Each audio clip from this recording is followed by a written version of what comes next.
my own journey was your analytical audio commentary to start with, and I took notes on that and went through all of Isaiah.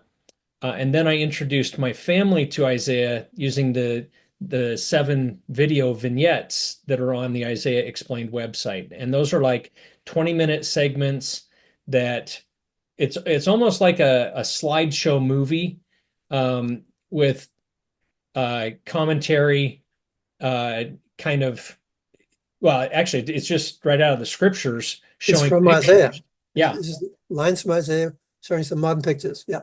Analytical or apocalyptic, the apocalyptic being like an end time view, and that's the written content on Isaiah Explained, or yeah, IsaiahExplained.com. So that would be like stage one for somebody to initially get into it. Stage two then is like the word links, beginning an actual study, taking things like, okay, I want to understand the servant in Isaiah. Where is it talking about God's servant as Jesus Christ versus his end time servant in some capacity? And so being able to search across Isaiah is kind of like the second step. The analytical commentary and the apocalyptic commentary are already dealing with word links. So introducing that. My book, Windows and the Prophecy of Isaiah, teaches you a lot of the literary tools for understanding Isaiah. Those 7 video vignettes, it's very graphic, so it shows you how real Isaiah is for the world today, very visually. By the way, we're doing those in 12 languages in video format now. We're totally redoing those. So then we have books like Isaiah Made Simple, and it's not that simple either. So, but that's also a good introduction to Isaiah. The LDS book, specifically LDS, my first book, the Deseret book, the Book of Isaiah, a new translation with interpretive keys from the Book of Mormon. And then you have the book, The Last Days, my second book with Deseret book. Both are still in print, but not with Deseret book. My book, The Last Days, has so many cross-references. And if you do the complete works of Avraham Gileadi on Word Cruncher, they let you see all the references. You can just click on the reference and see it and go back to where you were reading and studying. That's an amazing program too. And then, we have a lot of books, but they don't duplicate each other as much as they give a different approach to Isaiah. The ultimate one, when you're really a graduate of Isaiah studies, you might go to the literary message of Isaiah, which was my doctoral thesis. 10 years of postdoctoral work beyond my doctoral thesis before I ever thought to publish something. That's what they told me. It takes at least 10 years on one subject in order to start becoming qualified to teach anything. And I tell you, that's what it took. It took 10 years of full-time work, basically on Isaiah, to reach the point where you can study Isaiah so in depth that you can pretty well cover all the bases. But you'll have to go through a process as I did. When you're learning Isaiah, you have to come to a new awakening that Isaiah was not describing the world as you've seen it in your little box, your little theological box that you've been in. You got to be open to new ideas, intellectual ideas, as well as spiritual ideas. And that's a mind stretch and a spiritual stretch. And say, okay, well, if that's true, then all this and this is true. And that raises a whole bunch more questions in your mind at first. So you've got to be prepared for that scenario. And then next time you make more breakthroughs, it opens your mind even to a greater perspective and raises even more questions. And that keeps happening over and over and over, as it did with me when I started discovering these literary structures and the literary features. It's happening over and over until finally you kind of start reaching plateaus. And that's a beautiful place to arrive. That's when you reach, and you're learning a new language. That's when you become fluent in the language, right?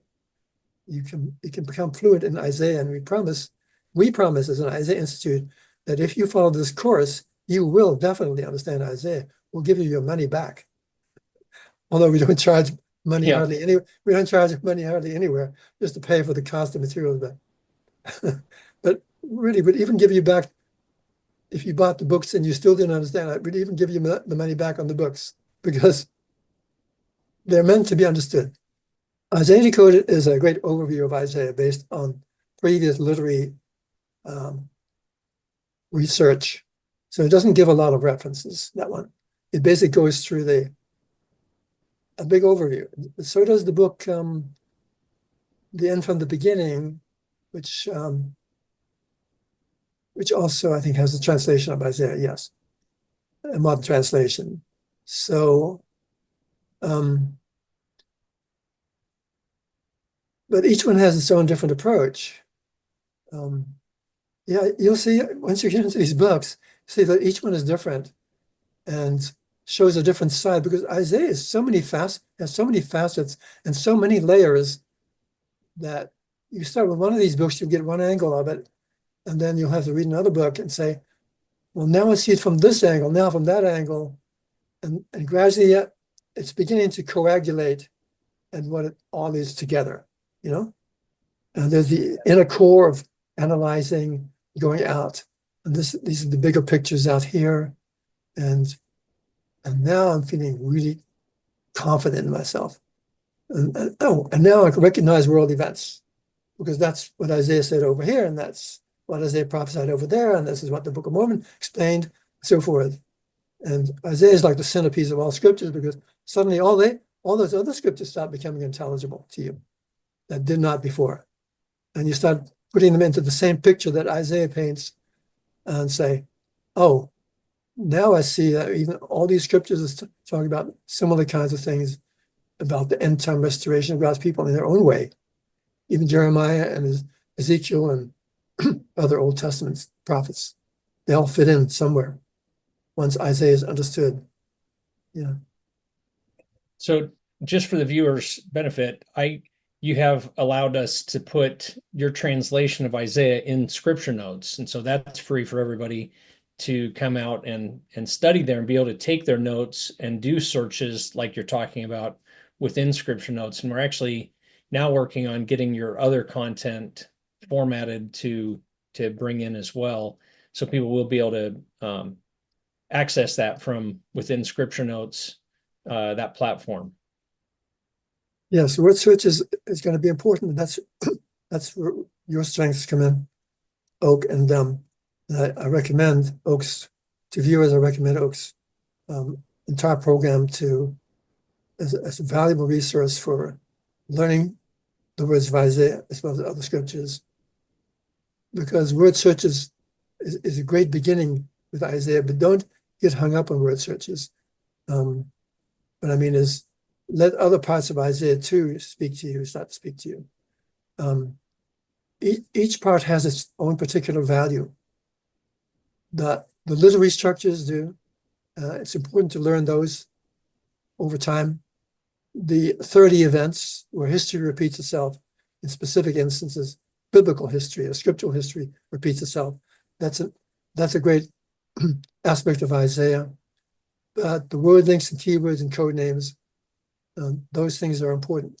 A third important part of Isaiah that help go a long way to get you started in understanding Isaiah.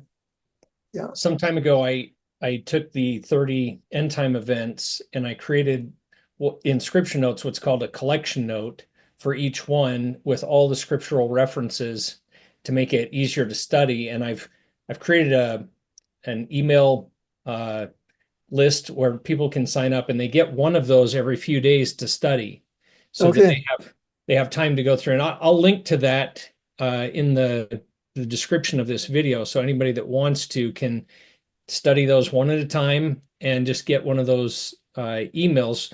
So it'll have like a link to your resources on it, but then also all of the scriptures will be there that you've tied into